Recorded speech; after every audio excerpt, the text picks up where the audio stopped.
The passing away of বাপু, নয়নতারা সেগাল। এই টেক্সটটা আমরা পড়ছি মাধ্যমিক পরীক্ষার জন্য।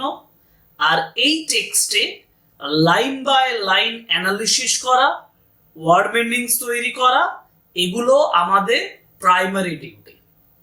যদি পাসিং অ্যাওয়ে বাপুটা, এই সম্পূর্ণ টেক্সটটা যদি তোমরা ভালোভাবে বুঝতে চাও, তাহলে এই ক্লাসটার এ টু জেড প্রথম থেকে শেষ পর্যন্ত ফলো করো।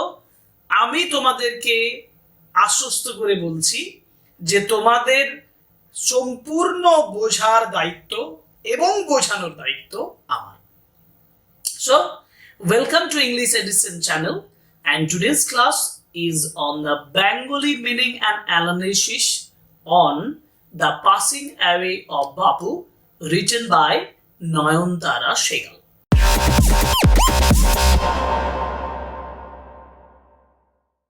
টেক্সটটা শুরু করার আগে তোমাদের যে টেক্সট বুকের একেবারে প্রাথমিক অংশে যেখানে বলা হয়েছে the author and the text, এখান থেকে যে ইম্পর্টেন্ট ইনফরমেশন গুলো তোমাদের জানতে হবে, মানে যেগুলো তোমার এমসিকিউতে বা কোনো একটা ছোট্ট প্রশ্নে এসএকিউ অর্থাৎ শর্ট অ্যান্সার টাইপ কোয়েশ্চেনে দিয়ে দিতে পারে, তার জন্য আমি বলছি এই পয়েন্টসগুলো একটু দেখে নাও। যেমন নয়নতারা সেগাল 1927 অনওয়ার্ডস অর্থাৎ 1927 সালে তিনি জন্মগ্রহণ করেছেন এবং she won the Sahitya Akademi award in 1986। 1986-তে তিনি সাহিত্য একাডেমি অ্যাওয়ার্ড পাচ্ছেন for her novel rich like us.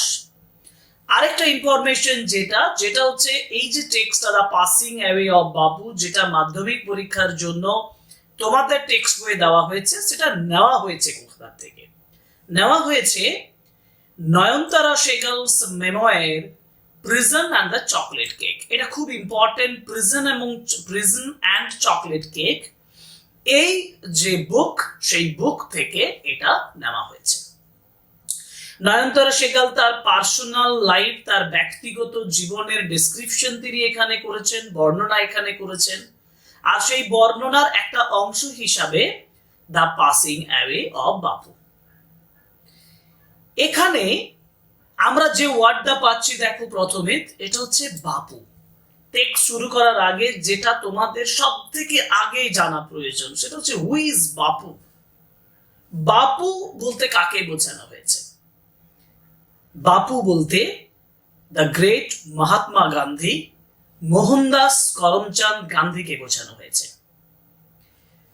Before independence, ভারতবর্ষের স্বাধীনতার আগে ভারতবর্ষের ইতিহাসে ব্রিটিশ বিরোধী আন্দোলনে যে মানুষের অবদানের জন্য যে মানুষকে আমরা মহাত্মা বলছি, সেই মহাত্মা গান্ধী তার মৃত্যুর পরে অর্থাৎ তাকে গুলি করে হত্যা করার পরে the impression on Nayantara Sahgal, Nayantara সেগালের উপরে কিভাবে ইমপ্রেশনটা হয়েছিল, how Nayantara Sahgal took the death of Mahatma Gandhi, Mahatma গান্ধীর মৃত্যুটা তিনি কিভাবে নিয়েছিলেন, that is described in this passage. এই প্যাসেজে ওটাই বর্ণনা করা আছে। আমরা জানি যে মহাত্মা গান্ধী অর্থাৎ বাপু, তাকে গুলি করে হত্যা করেছিলেন নাথুরাম গডসে। নাথুরাম গডসে কিল্ড মহাত্মা গান্ধী। কিন্তু যেদিন নাথুরাম গডসে তাকে মেরে ফেলছেন, তাকে গুলি করে মারছেন, সেই দিনেই যখন নয়নতারা সেগালের কাছে এই ইনফরমেশনটা আসছে, নয়নতারা সেগাল কিভাবে রিয়াক্ট করছেন, তিনি কিভাবে বা কি কি কাজগুলো তিনি করছেন, সেই বিষয়ে আমাদের এই টেক্সট। আর তোমাদের টেক্সট বইয়ে 3টে পার্ট করা আছে, ইউনিট 1, ইউনিট 2, ইউনিট 3। আর আজকের ক্লাসে আমি ইউনিট 1 পড়াবো লাইন বাই লাইন। শুরুতেই যেটা বলা হয়েছে, I was having tea at home on the evening of 30th January 1948. I was having tea. I was having tea মানে আমি চা পান করছিলাম। তাহলে আই বলতে কে? আই বলতে Nayantara Sahgal. She actually was having tea, তিনি চা পান করছিলেন at home, at her home, তার বাড়িতে, on the evening of 30th January 1948, 1948 সালের 30শে জানুয়ারি। when, যখন I was called to Birla house, I was called মানে আমাকে ডাকা হয়েছিল। I was called to Birla house by an urgent telephone, একটা টেলিফোন কলের মাধ্যমে আমাকে বিড়লা হাউসে ডাকা হয়েছিল। বিড়লা হাউস দেখো বি ক্যাপিটাল করা আছে, this is the proper noun, the name of a place. Birla হাউসে নয়নতারা সেগালকে ডাকা হচ্ছে by a phone call, by a telephone call. Gandhiji had been shot, গুলি করা হয়েছিল। গান্ধীজি হ্যাড বিন শট, গান্ধীজিকে গুলি করা হয়েছিল on his way to a prayer meeting, একটা প্রেয়ার মিটিং এ, প্রার্থনার মিটিং এ তিনি যাচ্ছিলেন। সেই যাওয়ার রাস্তাতে তাকে গুলি করা হয়েছিল। আই ওয়াজ নাম্ব মানে হচ্ছে অসাড় হয়ে যাওয়া, ইনসেনসিটিভ, অর্থাৎ এক কথায় shocked. I was numb means I became insensitive, I became shocked. With shock, এই যে তারপরেই বলেছে with shock, একটা আঘাত, একটা শক যেন আমি খেয়েছিলাম। As I got into the car, যখন আমি গাড়িতে উঠছিলাম, অর্থাৎ নয়নতারা সেগাল became insensitive. Actually, she could not say anything. তিনি কিছু বলতে পারছিলেন না। Her immediate reaction was shocking reaction ছিল। Because she could not say anything, because she got the most shocking news that Gandhiji had been shot on his way to the prayer meeting. Gandhiji prayer meeting এ যাবার সময় তাকে গুলি করা হয়েছে, এটা একটা শকিং নিউজ, যেটা তাকে নাম্ব করে দিয়েছিল, অসাড় করে দিয়েছিল, ইনসেনসিটিভ করে তুলেছিল। At the বিড়লা হাউসে গান্ধীজির রিলেটিভস, গান্ধীজির যে আত্মীয় পরিজনেরা and followers এবং অনুগামীরা had gathered round his body, তার শরীরের চারপাশে, অর্থাৎ মৃত শরীর, ডেড বডি, সেই ডেড বডির চারপাশে তারা গ্যাদার্ড হয়েছিলেন, সারাউন্ডেড, জড়ো হয়েছিলেন, ঘিরে ছিলেন তারা।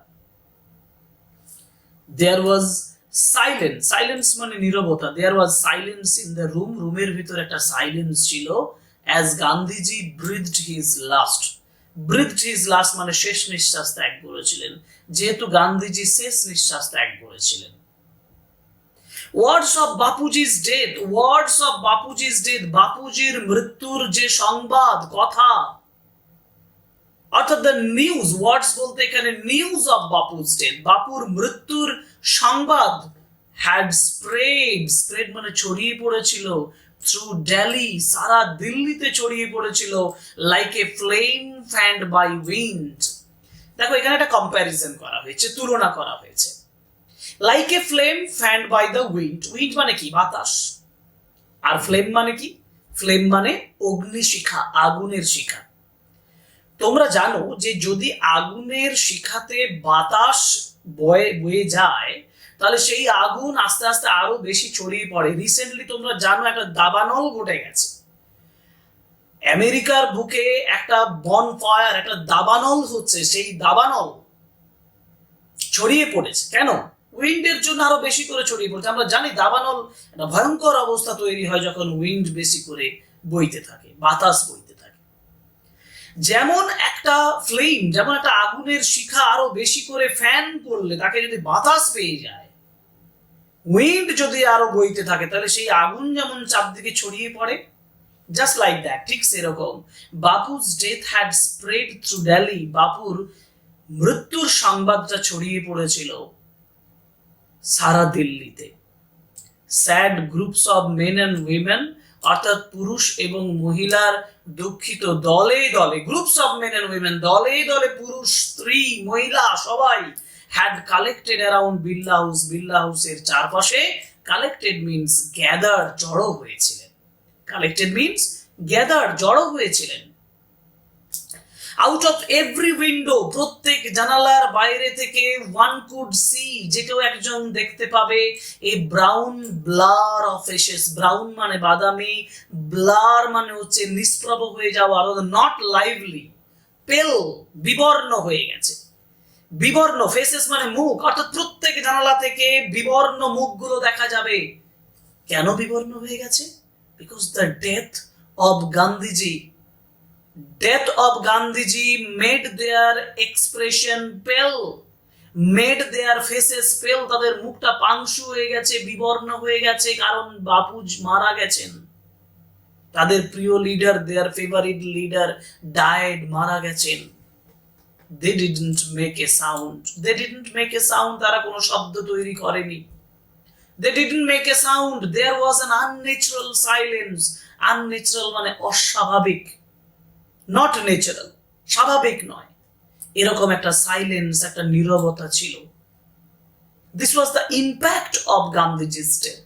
এটা ছিল গান্ধীজির যে ডেথ, তার ইম্প্যাক্ট, তার প্রভাব, তার রেজাল্ট।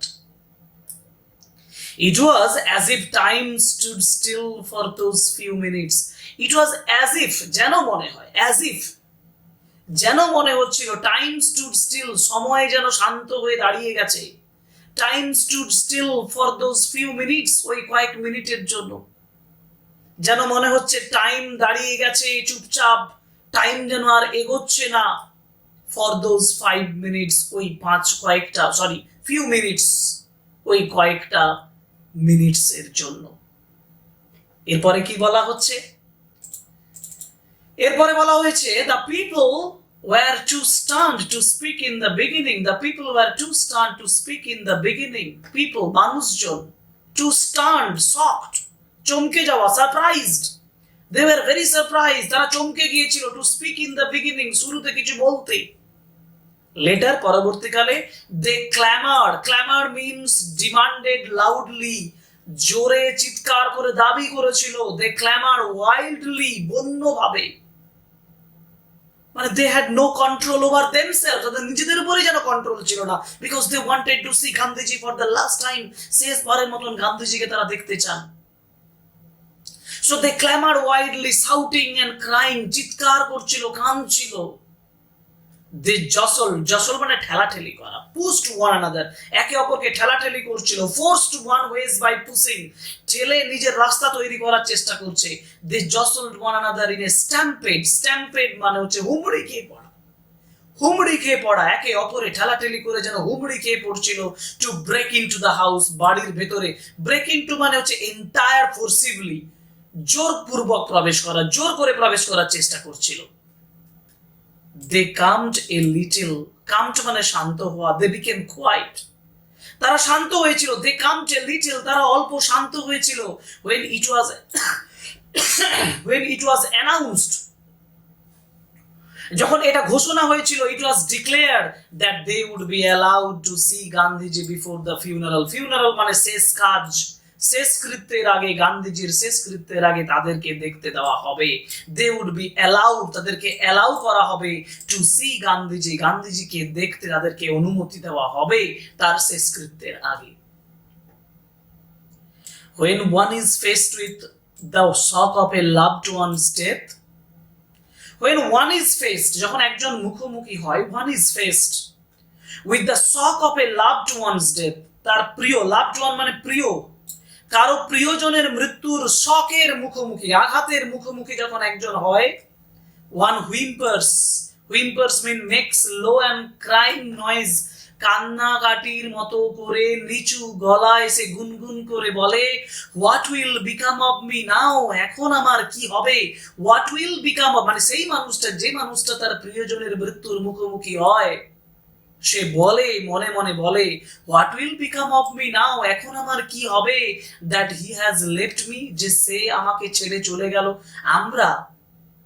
আমরা যারা আমাদের প্রিয়জনের মৃত্যু দেখি, আমরা কোনো প্রিয়জনকে, কোনো মানুষকে যখন তার প্রিয়জনের মানে মৃত্যু দেখতে দেখি, তখন আমরা দেখি সে কাঁদে কিভাবে, সে বলে, তুমি আর নেই, আমার কি হবে, what will become of me now, আমার এখন কি হবে।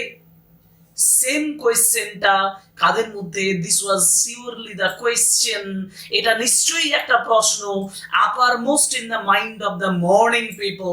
মর্নিং পিপল মানে দুঃখরত মানুষের মধ্যে, এই মর্নিং পিপল, এই যে ক্রন্দনরত কান্নাকাটির মতো করে থাকা, মানে যারা কাঁদছে সেই মানুষদের মধ্যে আপার মোস্ট ইন দ্য মাইন্ড, তাদের মনের মধ্যে এই ধারণাটা তৈরি হচ্ছে, what will become of me now, আমার এখন কি হবে, when বাপু was gone, যে বাবু চলে গেলেন, বাপু তো চলে গেছে, এবার আমাদের কি হবে, আমার কি হবে।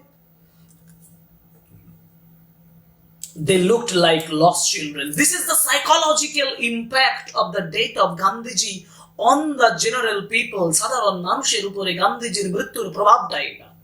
They looked like lost children. তাদেরকে দেখাচ্ছিল যেন হারিয়ে যাওয়া শিশুদের মতো। তাদের মুখে কোনো এক্সপ্রেশন নেই, হাসি, তাদের মুখের মধ্যে শুধু একটা ভয়, সেই তাদের মুখের মধ্যে একটা কোয়াইটনেস, তাদের মুখের মধ্যে একটা পেল বিবর্ণ একটা দৃশ্য দেখা যাচ্ছিল, যার জন্য বলছে they looked like lost children, তারা হারিয়ে যাওয়া শিশুদের মতন দেখাচ্ছিল। It was the question in the many of our hearts, এটাই আমাদের মধ্যে প্রশ্ন। ইট ওয়াজ দ্য কোয়েশ্চেন, এটাই প্রশ্ন ছিল in many of our hearts, আমাদের অনেক হৃদয়ের মধ্যে, অ্যাজ উই স্যাট, যেহেতু আমরা বা যখন আমরা বসেছিলাম, স্টিল শকড, স্টিল সারপ্রাইজড, তখনও আশ্চর্য হয়ে, স্টিল অ্যাস্টোনিশড, তখনও আশ্চর্য যখন বসেছিলাম, and unbelieving, we are not believing even then, এমনকি তখনও আমরা বিশ্বাস করছিলাম না that Bapu was gone, Bapu was murdered, Bapu was dead. We listen to the broadcast, আমরা সম্প্রচার, ব্রডকাস্ট মানে সম্প্রচার, আমরা সম্প্রচারটা শুনেছিলাম, টেলিং দ্য পিপল, সেই মানুষদেরকে বলা হচ্ছিল, telling the people of India, ভারতবর্ষের মানুষদেরকে বলা হচ্ছিল that there Bapu was no more, যে তাদের বাপু আর বেঁচে নেই। অর্থাৎ একটা ব্রডকাস্ট হয়েছিল, একটা সম্প্রচার হয়েছিল, broadcast through the communications with the people of India. এই ব্রডকাস্টের মাধ্যমে কমিউনিকেশন হচ্ছে ভারতবর্ষের মানুষদের সাথে, দ্যাট দে ওয়্যার ইনফর্ম, তাদেরকে ইনফর্ম করা হচ্ছে that there Bapu was no more, তাদের বাপু আর বেঁচে নেই।